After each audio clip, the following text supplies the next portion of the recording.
Lamborghini fans, and welcome to another episode of the Shite and Sarcasm Engineering Show. You will first of all notice, before we progress, my new corporate workwear. Anyway, we move on. Now, and some else of you will notice that the hairdresser has given me a cut and blow that was dry. But we come on to the actual topic of today's discussion, which are these. Now, lots of people have emailed in asking about Winspace Hyper 65s and can I do a review of them. So that's what we're doing today. So we've got the Hyper 65s and the Hyper 50s, which I've managed to lose somewhere. Oh, here. So I'll do a comparison between the two. We'll talk you through, the mechanical aspects and then onto the PowerPoint. So before we go any further, let me say a little bit about Winspace and these wheels in particular. So this is the Winspace Hyper 50. So you can find that review on YouTube. It's from a couple of years ago. This is the Hyper 65. 2 years ago, when Winspace were fairly unknown, no one really knew about them, and since then they've really upped their game and their branding and their marketing, as have to a large extent their competitors. So Winspace is a Chinese company. They are based in Xiamen. It's a bit of an unusual one because their head of marketing is a Brit, so he's a native English speaker. When these wheels first came out, the original, many years ago, the original testing methods were steady state wind tunnels. Then it moved to transient state wind tunnels, and because of the COVID pandemic, this was the first wheel set that I tested using fully field test measurements with some external verification. And I said these wheels were basically the fastest available at that time. And since then, lots of people have got these wheels. It's generally regarded as a very fast wheel, and it's almost a proof of the Dimitriev method. This is the Winspace 65. So this has been on the market for quite some time, and it is effectively a stretch version of the 50. Very similar in construction, so they've got carbon spokes. The hubs look to be identical, although the livery is slightly different. And Winspace as a whole is moving their marketing to suggest that state that Lund is their sort of wheel department, let's say. A bit like Bontrager to Trek and Roval to Specialized. Some measurements first of all. So I've started the tape measure off at 10 and it is 65, so 16.5. So the tyre's deflated just so I could get the jaws a bit deeper. It's 26.3, something like that, 26.4, 26.5 is what it's quoted as. So if we work from the edge of the rim towards the hub, we've got, this is a tubeless compatible, and this one's the rim brake model. Normal brake track, it's flat, this one, it's not angled like some of them. It moves down, got hollow cavity in there, so it's not a fairing design, and then it's into the nipples. Now the nipples are not hidden, and I used to be a sort of proponent of getting hidden nipples for aerodynamic benefits, but given the ball ache that you could go through for maintenance purposes, I don't think it's a good idea. These spokes are the same type as the 50s, and I've never had any issues with them, but I will show you some spokes from a different brand where they've started to come apart, so you need to keep your eyes peeled for that. Bladed, and these have stayed in line. Now I did watch Jasper's video where he went back through his wheels 2 years later, where he was saying that they'd gone twisted, but this one I probably haven't had it long enough. The 50s I've had for ages and they've been completely thrashed and I haven't had that issue. And then we come on to the hubs. So the hubs are the same, well, it looks to be the same as the 50, same design. The only difference is inside the livery is slightly different. We'll take these apart and then show you what they're like. So this is the front hub. It's very well, it's identical to the one on the 50. This is the skewer that came out of it, so pretty much fairly standard Winspace issue. To get the bearing out, you put the skewer through, and then the cap pops out and then ends up on the floor. The cap itself it's almost double sealed, so it's like a double labyrinth almost. I've got that dirty now.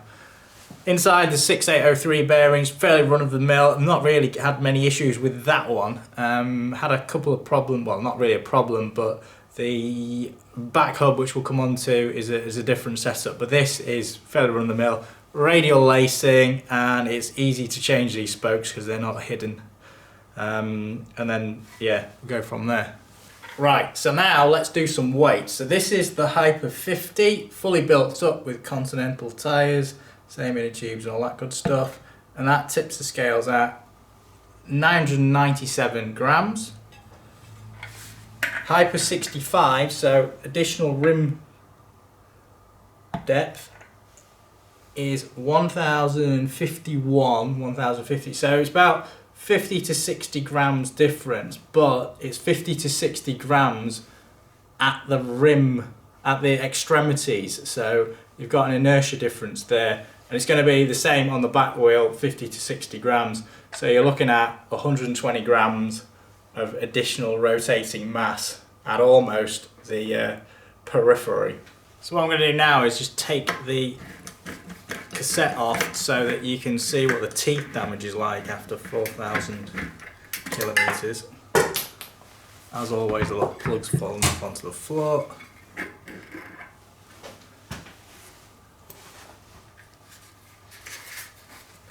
So this is the hub. Let me zoom in onto it. So this is the hub. We're taking the cassette off. There's a few small teeth marks in there. To be honest, the mobile grease has helped quite a lot. It's been really, really good because the cassette just slid straight off. We'll take this off so you can see what it looks like inside the free hub.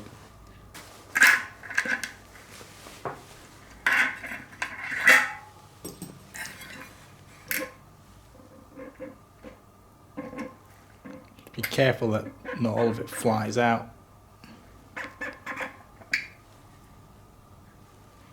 So we've got a SNS 6803 bearing in there. 17mm axle, the 03 indicates 17, and there's a 6903 in there with a spacer. Don't forget to keep that spacer because it's important. Seals in there are quite good, so overall, yeah, that's fared quite well. Right, so this is not a Winspace wheel, this is a KPS wheel. So this I've been running for a fair old time now, probably a year or so. This has also got carbon spokes, carbon rim, and if you look at the rim, a lot of people have said this is a copy of the Winspace. I don't believe it is, but anyway, that's not why we're here. Now, this has exhibited a bit of a problem. Now, if you look very, very carefully, well, actually, if you just ping the thing, they sound all right. And then we've got that one. Now that isn't the only one that's done that. So what's happened is the spoke has actually delaminated. So the glue has come out of the metal components. So it's on a taper, and we can get that out and fish it out. So that's a bit more than a broken spoke, because it's not just that one that's gone. That one's going.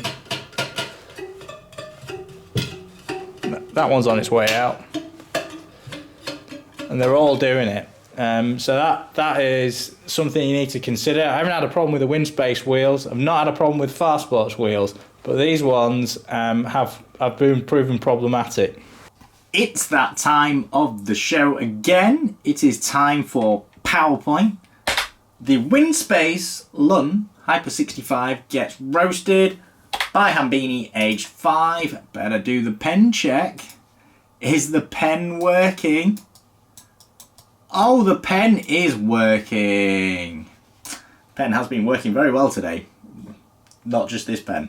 Anyway, right. Remember to check me out on Patreon and also the website. And you've got Instagram as well, which I haven't listed on there, which is instagram.com/HambiniEng, and also on Facebook. I will put the links below in the description.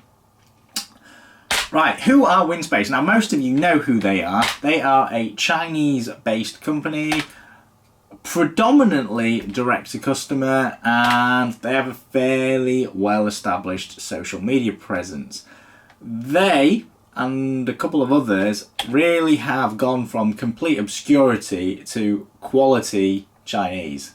And they are one of the big Chinese manufacturers. So when I say big, the ones that are well known outside of China. So Winspace, Light Bicycle, Fast Sports, Yoleo, and to a certain extent now these days, Trifox and ICANN as well. Winspace are an OEM to some brands. I don't know who. They will. Right, the specification of the wheels that I had on test. So they are 65mm, tubeless compatible, rim brake, measured weight. So if you take everything off it, I know I did the measurement with the tyre on it, but it's 1520 grams for the set. That's what I got. They quote 1,490, I think. So something like that. So, but there's a tolerance in there. Measured rim width 26.5mm and 90mm internal, if you're into that kind of stuff. Carbon flat bladed spokes, and we've gone through that below.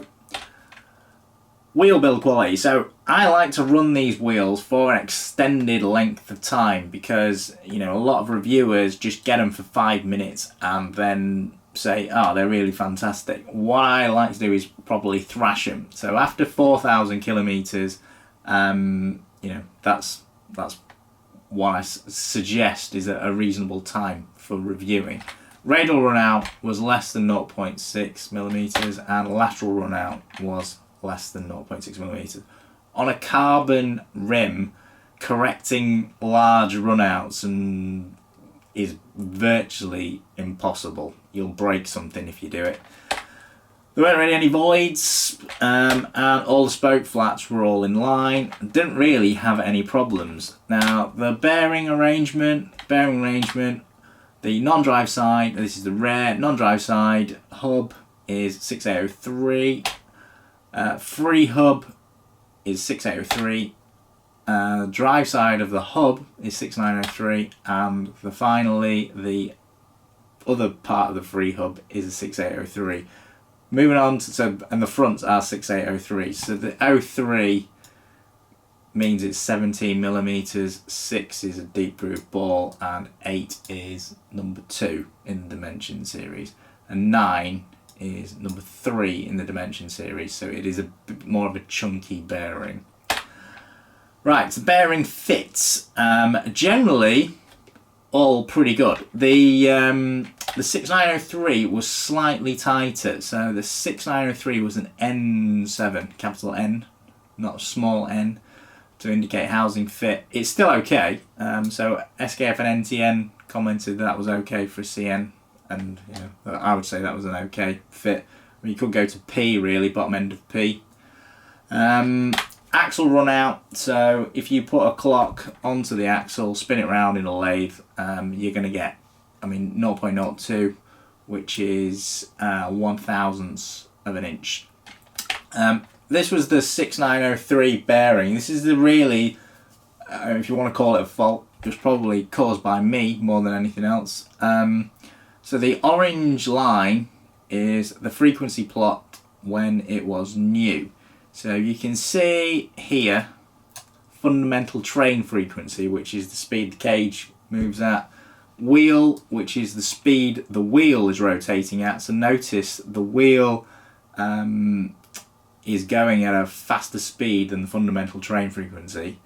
All the others, ball spin inner, ball spin outer, are harmonics, so they are, you know, faster than your wheel speed. And you'd expect that. So the ball pass frequency inner was a bit high when it was new, 6 and a bit. I wouldn't say it's especially high, but I think that's related to the fit. So if the fit was slightly looser, you would get less amplitude, less excitation. The after 4,000 kilometers, it's now in a defect range. That is a defect. It looks to me like something's gone into it, probably a piece of dirt, junk, rubbish, crap, whatever, has gone in and then it's trashed. To be honest, 4,000 kilometers for a set of bearings is quite reasonable. And bear in mind, it was only one that failed on this one. On the 50s, I had, the whole set needed doing. But in fairness, I'll probably say I thrashed them a lot more. Right, residual imbalance. So the imbalance is how, it was almost a measure of quality of manufacturing. Ideally, so 0 represents the valve hole, so VLV. Let's put a V on the end of there, and let's not put a U in the middle. So a 0, you want the imbalance to be in line with your valve hole. Sorry. Don't know what I was thinking about there. And you can see the KPS wheel was off by 20 degrees, and its out of balance is 600 grams per millimeter, 600 gram millimeters. So it's fairly. It's okay. I wouldn't say it's great. The Fast Sports one here is very good. So it's at 10 degrees the out of balance, and it's, what is that? It's 300. So it's not very much. Winspace is not far behind, so it's at 340. So it's slightly away from the valve hole. And it's just over 400. So they're to be honest, all three of those you could accept. But the Fast Sports one and the Winspace one were well within tolerance. The normal tolerance thresholds are based on AGMA standards, which are also cross-referenced in ISO standards. Forgotten which number it is, but it's the AGMA G rating. So there's G 6.3, 2.5, and some other numbers after that. Right, aerodynamic stability. So if you're into this kind of stuff, like how draggy the wheels and stuff are, and more of that, there's more on Patreon. So Patreoners get access to a lot more of this stuff. So how the Dmitriev number works and all that kind of stuff. If you just want the overall, which is what this is, this along the bottom is effectively how turbulent air is. So on the left hand side you've got straight parallel flow, which is typically what you would get in a steady state wind tunnel, and then as you go further right it becomes more and more turbulent. Now the stability criterion, normally, you can draw a line where you want to, but we'd typically say 1. Beyond 1, the wheel becomes unstable to the point where you might not necessarily crash, but it will impede your forward speed. So you will have a bit of an issue there. So it's 1. So if you take the 80mm wheel, it is unstable between there and there because it's above 1. And then if you take, let's say, the Winspace Hyper 65, it's unstable between there and there. So they all go stable. The instability starts at a different point, but it regains stability. Basically, it's a proper food blender, and there isn't enough time for air to generate a pressure differential and then collapse when it's over the here. And the other thing you have to note is this is a log axis. But anyway, it's explained more in Patreon. So between it, the Winspace Hyper 65, it just reduces your operating window versus the Hyper 50. So the Hyper 50 is there, and you don't really get much of a difference in drag between the 50 and the 65. The 65 is faster, but I wouldn't say it's huge amounts faster. But definitively the 50 is definitely more stable than the 65, and the Fast Sports one is a 56mm wheel and it's quite wide, so there's some little bits and pieces in there, but once again have a look on Patreon on the website, and it gives you access to how that is calculated and all that kind of stuff. Right, Aero Summary. So it is about 180 watts at 30 kilometers per hour. So stability is about average for wheels of this depth. The trailing edge needs to be a bit more pointy to maximise the benefit. So if you have, look at that for an aerofoil, freehand with my pen is working beautifully. And that's what the hairdresser said. Anyway, when airflow comes along, what you want to do is you want to minimise the amount it moves laterally. So the lateral distance is that distance. You want to minimise that, and then you want to maximise the distance you've got to take it back, and then you will minimise drag to a degree. When you've got a shortened aerofoil section, you tend to make it a bit more blunt, when like a camtail effectively. When it becomes like that, you cannot control airflow particularly well, because you've got an area which is uncontrolled effectively. Here is going to a point, whereas here it'll just basically leave there. In certain scenarios it'll just leave, and then that causes drag, and yeah, if you've got a 65mm wheel, it really wants to be a bit more pointy. The other thing to note is, if you take the wheel like that, for argument's sake, let's say we drew the inner rim like that. Okay, the velocity vector at this point here is perhaps that big. If the wheel was a bit deeper, so let's, for argument's sake, let's say that, and then took the velocity vector there of the wheel, it's only that big.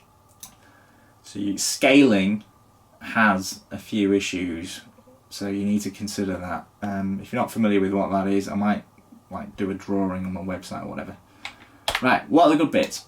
It is the fastest 65mm wheel that I've tested. I don't really test that many 65mm wheels. I do have another one coming up, which is one from a company from Singapore called,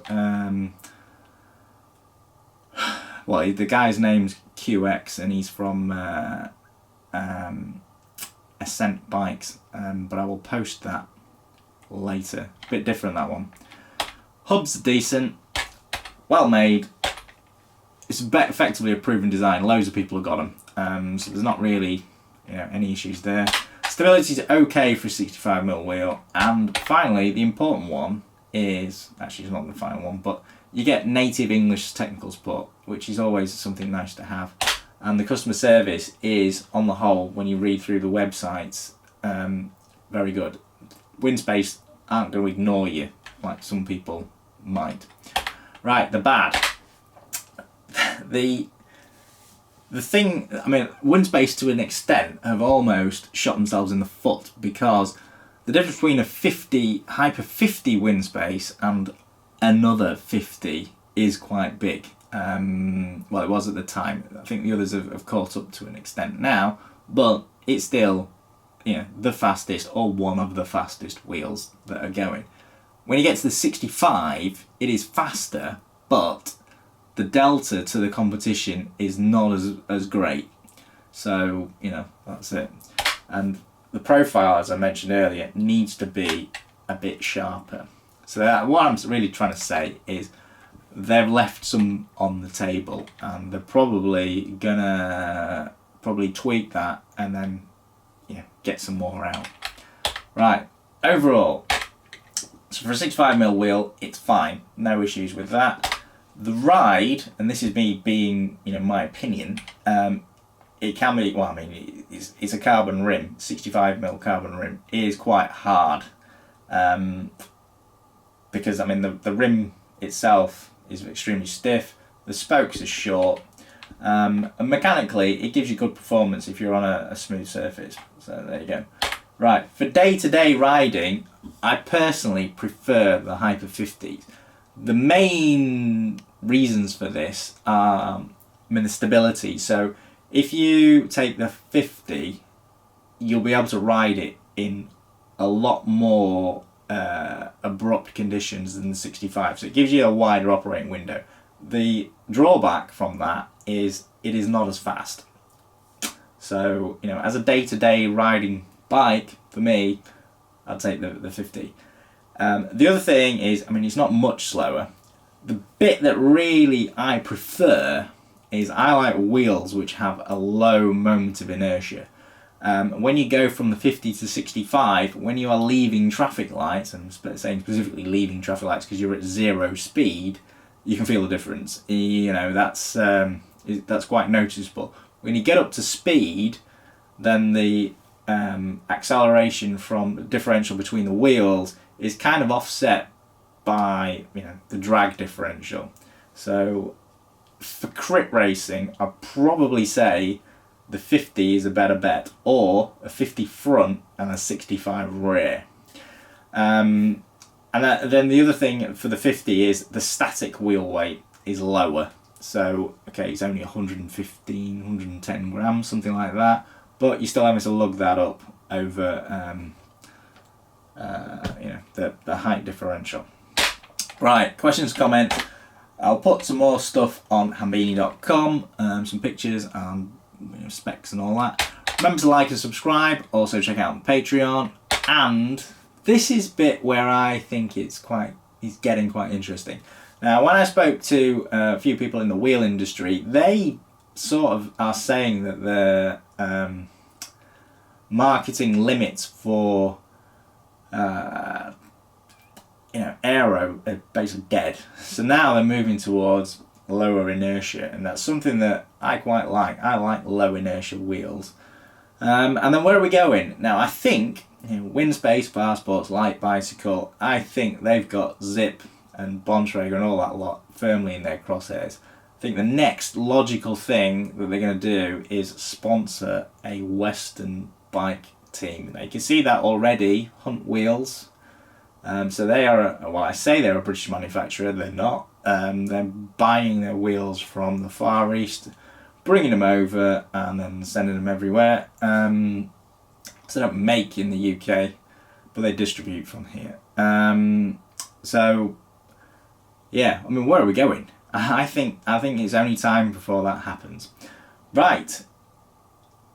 And that is the end of this video. I really hope you enjoyed it. If you did, remember to smash that like button, and as always, keep banging your hairdresser. Please check out this video sponsor, which is Squarespace. Squarespace is a versatile service provider that allows individuals and businesses to obtain a variety of services ranging from registration of domain names to running fully hosted e-commerce websites. Squarespace allows you to connect with your audience and generate revenue through gated members only content. You can manage your members, send email communications, and leverage audience insights all in one easy to use platform. You can create a community on your Squarespace website with a fully integrated commenting system that supports threaded comments, replies, and likes. You can use their powerful blogging tools to categorize, share, and schedule your posts too.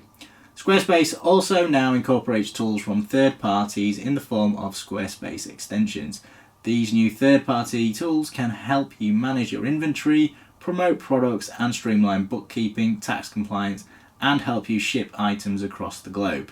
Squarespace also integrates with your existing social media profiles. You can display posts from your social profiles on your website, and you can also push website content to your social media channels so your followers can read, interact, and share it too.